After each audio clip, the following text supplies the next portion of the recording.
Another day, another vlog. Thank you Lord for this day. Hindi naman Friday ngayon pero magluluto ako ng munggo ngayon. Bali pagkatapos nga namin mag-almusal kanina, bumili na nga ako ng mga sangkap na gagamitin ko. Baluyo naman, patse magmunggo ko, maglagay ko talagang tokwa at buti na mo atin nga kitang pisasalwang ko. Syempre, kung merong munggo, kailangan meron tayong kapartner na pritong isda at bumili na nga ako nitong isda na to pero hindi to galunggong alam ko. Ay kahit nanuya pang isda yan, basta isda ya, prito yung malutong manyaman nyo. Pagkadating ko nga, agad ko na nga ito nilinisan. Pero syempre, una kong pinrito yung tokwa. Huwag na muna kayo magtaka kung bakit ganyan yung boses ko for today's video. Diyos ko, lahat na ba nagkasipon? Ay rugo, sa aming mga nagvo-voice over, napakahirap itago lalo na kapag sinisipon ka o kaya naman inuubo or may sakit ka. Kaya naman bago abutan pa ng Biyernes Santo tong video na to, ay i-edit ko na. Diyos ko, po next year pa mi-upload. Hindi ko nga alam kung tama ba'y ginawa ko na inuna kong pinrito yung tokwa. Kung sa bagay, kung kasing inuna ko nga yung ating isda, maglalasa na yung ating tokwa. Pero bigla din ako napaisip, diba magsasama-sama din naman yan at maglalasang isda. Ay rigone, kasakit. Bali dito nga nang matapos ko nga prituhin yung mga tokwa, sunod ko ng pinrito itong mga isda. Minake sure ko nga na mainit yung mantika para madulok siya agad. Char. Ay rugo, nung ko pakapali yung taba po, tamagilang corn beef at madurog la rin kay katamong asan. Ito nga pala mga isda na to, kulang-kulang 1 kilo. Kaya binili ko na nga lahat kesa may matira pa dun sa tinda nung ali. Sabi ko nga dun sa nagtitinda, kung kulang sa 1 kilo, dagdagan na lang niya ng liempo para tinyang babing kay kami munggo. Ay, aminayag, bakit kaya?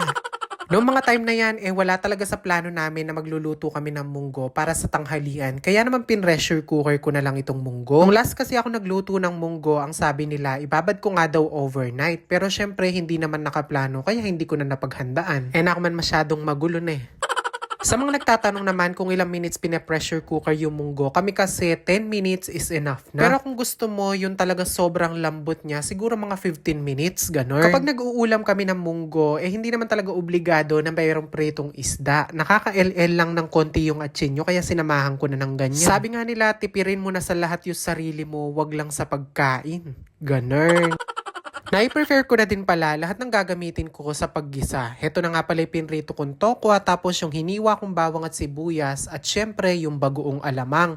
Meron din pala tayo dito halo-halong gulay. Kapag nagluluto nga kami ng munggo, hinahaluan talaga namin yan ng kahit anong gulay. Minsan nga may kalabasa pa Kaya minsan napapatanong na yung mga kasama ko sa bahay kung munggo ba talaga yon o pinakbit na munggo.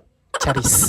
Napabili na nga din pala ako ng 1 pack ng gata kasi gusto kong itry yung may gatang munggo. Anyway, this is optional. Hindi po to sa pilitan kasi ako naku-curious lang ako kung ano nga ba yung lasa kapag merong gata yung munggo. Dito nga sa aking kawaling gamit na binigay pa nga nung birthday ko at mag-1 taon na, dito nga pala tayo magigisa. Syempre, shoutout dun sa nagbigay, Mami Vanessa, miss you so much. Buti pa nga tong kawali ko mag-1 taon na. Ba't kayo yun ng jowa mo, di man kayo nagtagal? Char.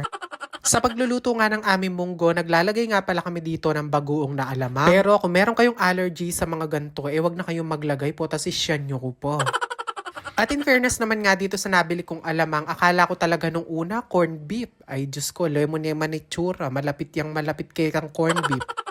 Bali na maigisa ko na nga at maluto na nga tong bagoong. Ayan, sinalin ko na nga dito sa pinukulo nating munggo. Pwede naman ding igisa yung munggo, pero dahil nga hindi kasya dun sa kawali, yun na lang ginisa kong bagoong nilagay ko. Bali habang nga pala nagigisa ako kanina, pinakuluan ko na din nga pala tong munggo na to, tapos naglagay nga pala ako ng konting tubig. Para at least hindi na ako mag-antay ng matagal bago kumulo. Sinunod ko na nga pala yung tokwa, tapos yung mga gulay. Sa gulay naman, bali meron nga pala tayong pechay, talbos ng kamote, meron talong dyan. Kaya naman on the way to pakbit na talaga tong munggo na to. At nung kumukulo na nga at na-half cook na nga yung mga gulay, nilagay ko na nga pala tong gata para maluto na rin. Naglagay na nga din pala ako ng karagdagang pampalasa. Tapos nung tinikman ko, okay na, kaya naman pinatay ko na din tong kalan. Gusto ko nga sa aking munggo yung hindi ganong malapot at hindi rin ganong malabnaw. Pero yun naman pagluluto na yun, para sa akin. Pero kung gusto nyo ng malapot, nasa sa inyo na yan. Kumuha na nga ako ng uulamin ko dito sa mangkok. Tapos syempre, hihigop muna tayo ng mainit na sabaw. At in fairness naman, nagbago naman yung panlasa ko dito sa munggo dahil mas lalong luminamnam dahil nga dun sa gata. Kaya naman kung interesado kayong malaman kung anong lasa kapag merong gata yung munggo, syempre, subukan nyo ng magluto.